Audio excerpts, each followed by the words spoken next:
ஐந்தாம்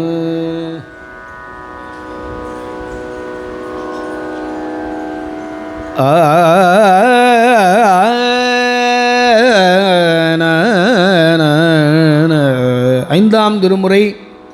திரு அண்ணாமலையில் திருநாவுக்கரசு பெருமான் பாடி அருளிய தேவாரம் வட்டனை மதிசூடியை என்ற திருப்பதிகம்.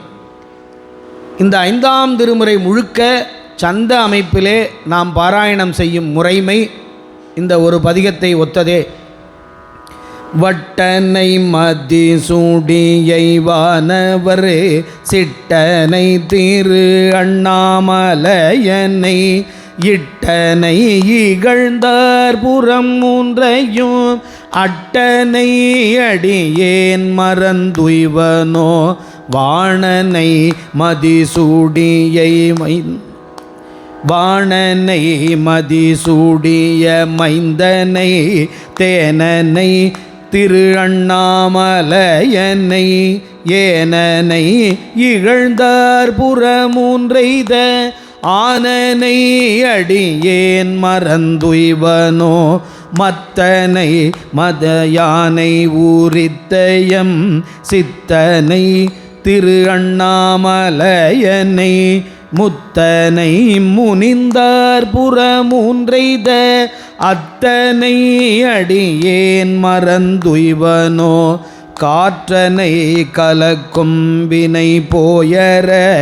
தேற்றனை திரு அண்ணாமலையனை கூற்றனை கொடியார் புறமூன்றைத ஆற்றனை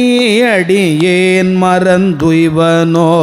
மின்னனை வினை தீர்த்தனை ஆட்கொண்ட தென்னனை திரு அண்ணாமலையனை என்னனை இகழ்ந்தார் புறம் மூன்றைத அன்னனை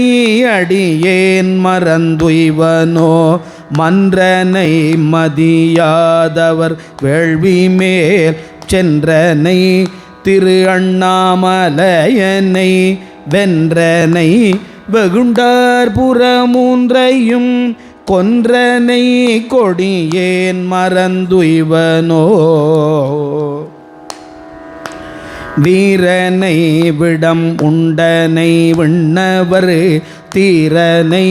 திரு அண்ணாமலையனை ஊரனை உணரார் புறமூன்றைத ஆரனை அடியேன் மறந்துய்வனோ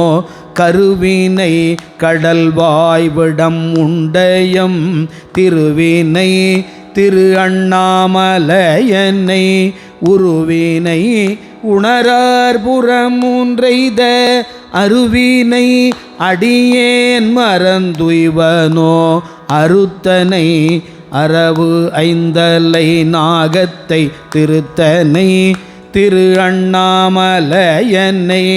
கருத்தனை கடியார் புறமூன்றைத அறுத்தனை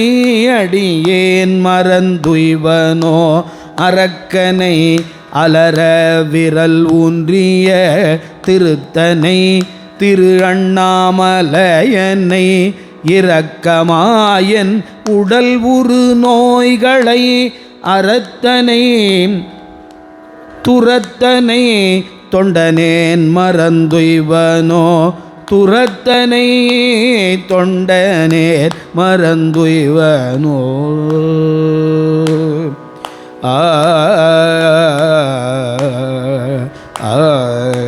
தக்க தக்கிட்ட தக்கிட்ட தக்க திம்மி தக்க தக்கிட்ட தக்கிட்ட தக்க திம்மி தக்க தக்கிட்ட தக்கிட்ட தக்க திம்மி தக்க தக்கிட்ட தக்கிட்ட தக்க திம்மி